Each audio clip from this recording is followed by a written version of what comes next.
Instagram, Facebook. I'm on my way to Hub Dental. See, there's the dentist office right over there. I gotta go to Hub Dental.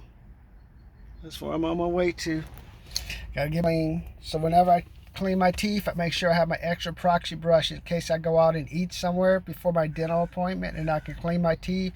I do the dental floss, and also I do the Rotodent, and I do the water pick. So that kind of just breaks up the bacteria, so to make it easier for me to clean my teeth. So how many of you guys? 3 tools I recommend to help you keep your teeth clean before you get to the dentist. The Proxy Brush. Where's my Proxy Brush? Proxy Brush. Then after the Proxy Brush, I would get the dental floss. Make sure you floss in the morning. After you floss in the morning, I'd get the Rotodent. The only problem with the brush is because you're kind of uneven and you get tired. So it's kind of like with the little Rotodent, that'll help you do your teeth cleaner better.